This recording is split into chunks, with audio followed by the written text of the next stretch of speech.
Queridos, a paz do Senhor, sejam bem-vindos a mais um resumo de aula.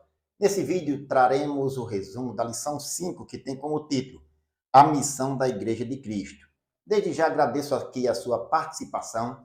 Não se esqueça de deixar seu comentário, curtir, compartilhar o nosso conteúdo e aproveitá-lo na evangelização, enviando para uma pessoa que você conhece. Que Deus possa o abençoar em nome de Jesus.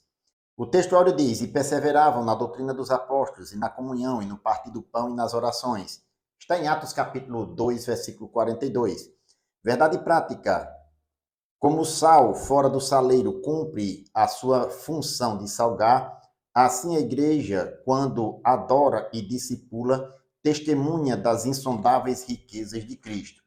A leitura bíblica em classe encontra-se no Evangelho de Marcos, capítulo 16, versículos 14 ao 20, em Atos dos Apóstolos, capítulo 2, versículos 42 ao 47.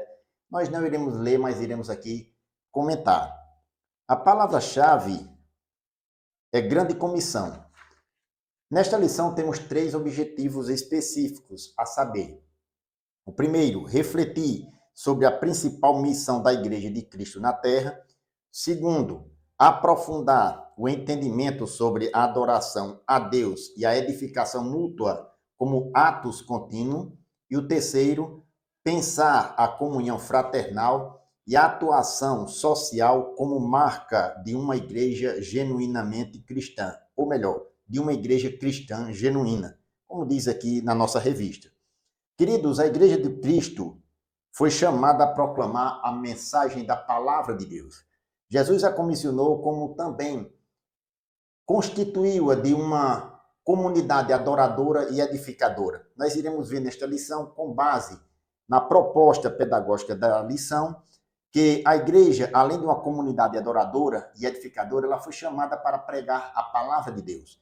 Não se esqueça que o nosso comentário, o nosso resumo aqui do quadro fica disponível no final do nosso vídeo, para fazer uma revisão da aula, ou mesmo, se você é professor, para aproveitar nas suas aulas da escola dominical, adaptando assim ao espaço disponível que você tiver. Iremos para o nosso quadro. Primeiro ponto: pregação e instrução. O número 1, proclamando as boas novas. A Igreja de Cristo foi fundada pelo próprio Senhor e o Senhor deu à igreja uma tarefa de pregar a palavra de Deus. Em Mateus capítulo 16, versículo 18, quando ele fala para os seus discípulos, respondendo, ou melhor, continuando a pergunta que ele tinha feito para os discípulos, e com base na resposta de Pedro, ele disse que na sua pessoa, nele, em Cristo, a sua igreja seria edificada e as portas do inferno não prevaleceriam contra ela. Portanto, Deus, através de Cristo Jesus, constituiu a igreja para proclamar as boas novas. E esta é a missão que a igreja tem aqui, de pregar a poderosa palavra de Deus, fazer discípulos, evangelizar. Em 1 Coríntios capítulo 1, versículo 21, o apóstolo Paulo diz à igreja de Corinto que aprove a Deus salvar os crentes pela loucura da pregação. Note, a loucura da pregação, pela mensagem da pregação da palavra de Deus, é que a pessoa ou as pessoas são salvas.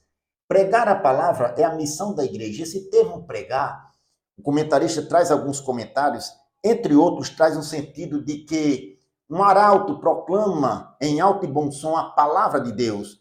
Um arauto proclama algo, neste caso, as boas novas de salvação em Cristo Jesus. Em Marcos capítulo 16, versículos 14 ao 20, que está inclusive na palavra de Deus, diz o texto no versículo 14 que o Senhor Jesus aparece para os 11, estando eles assentados juntamente, e lançou-lhes em rosto a sua incredulidade e dureza do coração, por não haver crido nos que o tinham visto já ressuscitado. E disse, verso 15, ide por todo mundo, pregai o evangelho a toda criatura. O texto da tradução literal do versículo 15 diz indo para o mundo inteiro. Note, não é apenas o verbo ir como uma ordem imperativa, mas o verbo estando no gerúndio, como na tradução literal, indo, dá uma ideia de ação contínua. A igreja do Senhor ainda tem esta incumbência, desde que o Senhor a incumbiu, de ir pregar o evangelho.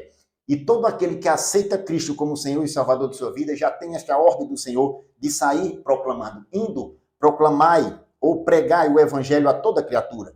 No versículo 20, diz que os discípulos, tendo partido, pregaram por todas as partes, cooperando com eles o Senhor e confirmando a palavra com os sinais que se seguiam. Note, o próprio Senhor é quem confirma a palavra e esta palavra é confirmada com sinais, com milagres. Aqueles que pregam a palavra, como diz aqui no texto. O número 2, o objeto da pregação. O termo pregar, como nós mencionamos aqui, vai aparecer também em outras passagens do Novo Testamento com outros sentidos. Como nós mencionamos aqui, a missão da igreja é pregar o evangelho.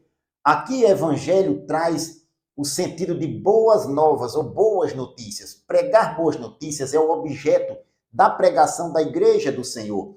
E essas novas não é novas de qualquer coisa, mas sim do Senhor Jesus. O seu ministério terreno aqui na terra, sua vida, morte e ressurreição. A igreja do Senhor deve pregar essas boas notícias que Cristo ressuscitou. Ele está vivo. E como ele está vivo, o mundo deve conhecer, através dos arautos do evangelho, daqueles que proclamam as boas novas, proclamar ao mundo que somente Cristo pode trazer a salvação ao ser humano. É ele que é o salvador da humanidade. Em Atos capítulo 4, versículo 12, foi a mensagem que Pedro pregou no Sinédrio para os religiosos, dizendo: em nenhum outro nome há salvação, porque também debaixo do céu, nenhum outro nome há dado entre os homens pelo qual devamos ser salvos.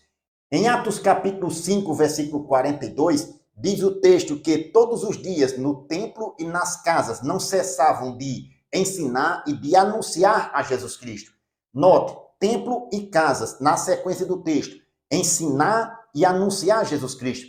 No templo, eles ensinavam a palavra de Deus, faziam discípulos, e nas casas anunciavam as boas novas de salvação em Cristo Jesus. São duas mensagens distintas que a igreja deve ter consciência. Uma, de pregar as boas notícias ao mundo lá fora, e a outra, de fazer discípulos, ensinar aos crentes, aos novos conversos, a palavra de Deus. Nos diz o comentarista: proclamar ao mundo caído que ele está vivo e pronto para salvar. Pregar a mensagem da cruz é anunciar o evangelho do reino de Deus revelado em Cristo. O número 3, discipulando os convertidos. Queridos, pregar o evangelho, como antecipado aqui anteriormente, as boas novas de salvação, é para os de fora da igreja. As pessoas precisam ouvir a palavra de salvação em Cristo Jesus, as boas novas de salvação em Cristo Jesus. Pregar para os de fora da igreja, como Jesus falou em Mateus capítulo 13, versículo 38, o campo é o mundo, o lugar de se evangelizar, de pregar a palavra de Deus é lá fora. Mas dentro da igreja, nós fazemos discípulo. Aqui os discípulos são instruídos, aqueles que aceitam a Cristo como Senhor e Salvador, dentro da comunidade cristã, dentro da igreja do Senhor, eles são discipulados. Discípulo quer dizer alguém que é instruído. A instrução necessária da palavra de Deus vai transformar o caráter ou ajudar a transformar o caráter do cristão, do novo converso. Portanto, pregar para os de fora é um tipo de mensagem, uma mensagem evangelizadora, uma mensagem que traz as boas novas de salvação em Cristo Jesus, os de fora da igreja. E uma vez a pessoa aceita Cristo como Salvador, ele é discipulado, ele recebe a instrução necessária, o conhecimento bíblico, ele é instruído na palavra de Deus. Em Mateus capítulo 28, versículo 19, antes de subir assunto aos céus, o Senhor Jesus disse aos seus discípulos: portanto, ide, ensinai todas as nações. Em uma outra versão vai dizer: fazei discípulos. De que forma? Os verbos que vêm em seguida vão dizer a forma da igreja fazer discípulos em todas as nações, batizando-os em nome do Pai, do Filho e do Espírito Santo, e ensinando-os a guardar todas as coisas que eu vos tenho mandado. E eis que estou convosco todos os dias até a consumação dos séculos. Note, fazer discípulo de todas as nações se faz batizando e ensinando. Portanto, a igreja é fundada por Cristo, tem o propósito de abençoar o mundo por meio da pregação do evangelho e do discipulado em palavras e ações.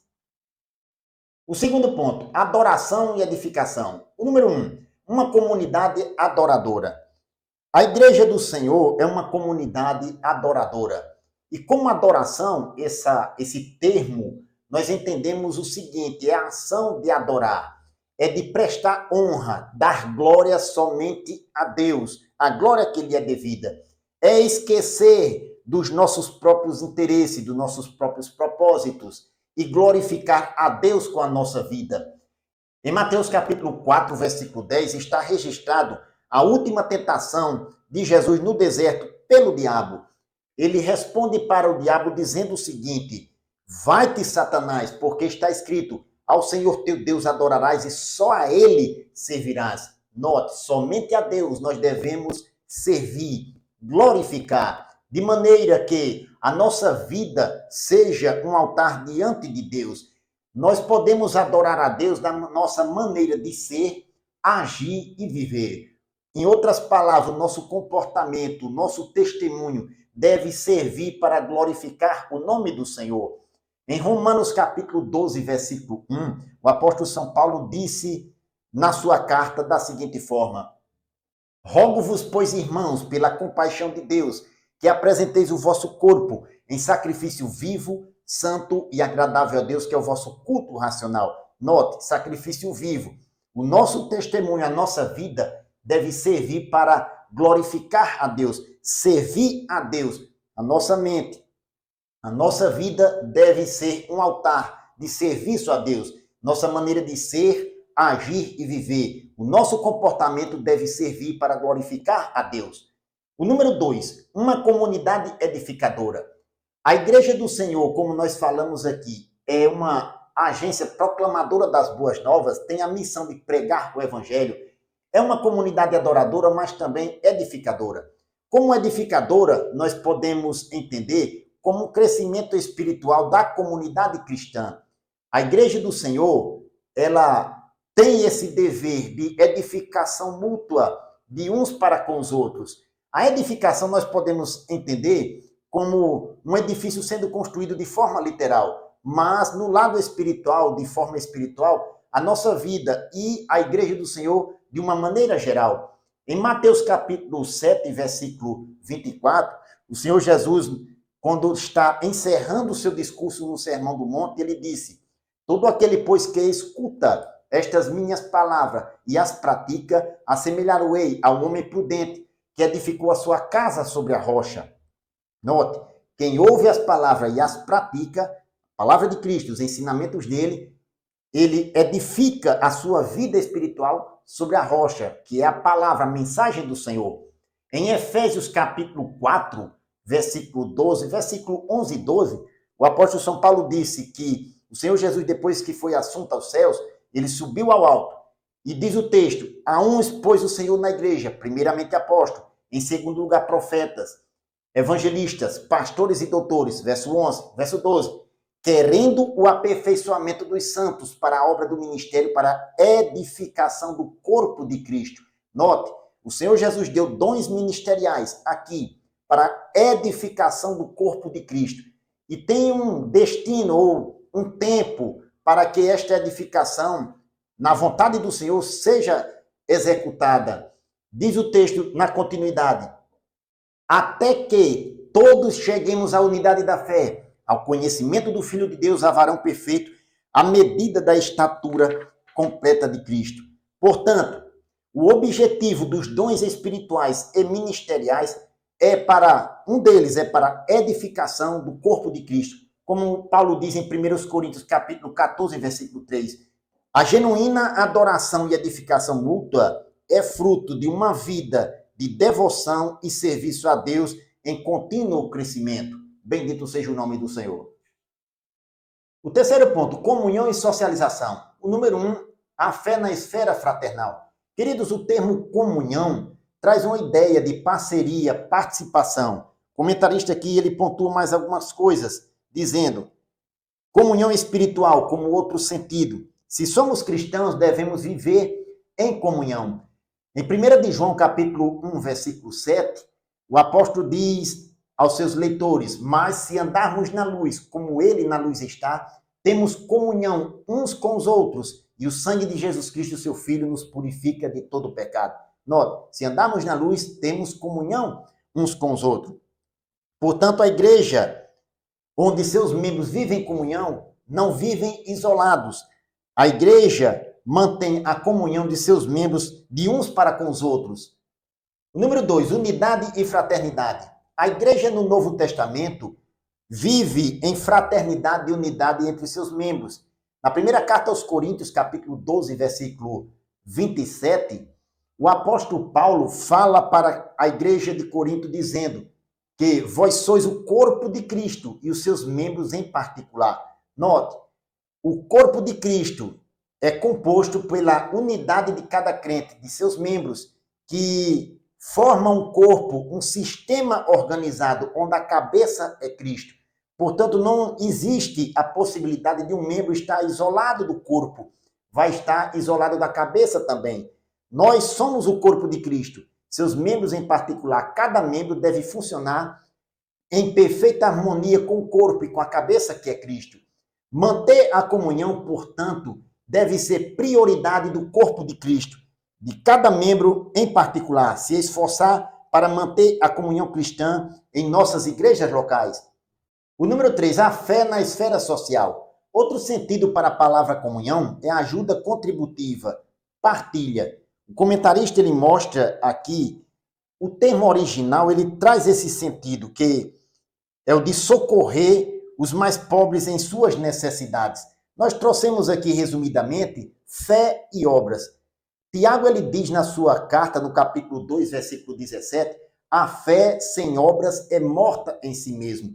Aqui nós podemos dizer o seguinte, que o cristão não faz obras para ser salvo, porque a salvação é somente por meio da fé em Cristo Jesus. Mas todo aquele que tem fé em Cristo Jesus, ele demonstra por meio de obras. E obras não é para a salvação, é de quem já é salvo. Assim, o texto de Atos, capítulo 2, versículo 42, que está na leitura bíblica em classe, demonstra justamente esta dualidade de fé e obras. Aqueles que aceitavam a Cristo como Senhor e Salvador de suas vidas, eles viviam em comunidade e essa comunhão que eles tinham uns com os outros, repartiam mutuamente as coisas, inclusive os seus próprios bens. Veja, e perseveravam na doutrina dos apóstolos, na comunhão, no partir do pão e nas orações. Versículo 42. Em cada alma havia temor, e muitas maravilhas e sinais se faziam pelos apóstolos. E todos os que criam, fé, estavam juntos e tinham tudo em comum. Vendiam suas propriedades e fazendas e repartiam com todos, segundo cada um tinha necessidade. Note, repartiam com todos. Obras. Aqui a comunidade cresceu e a dificuldade que os crentes tinham nesta comunidade cristã do primeiro século, uns ajudavam-se, ou melhor, uns ajudavam os outros mutuamente.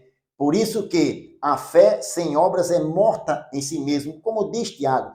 Na comunidade cristã do primeiro século, houve essa grande necessidade de urgência, e aqueles que tinham alguma coisa repartiam com os outros, porque a necessidade era grande.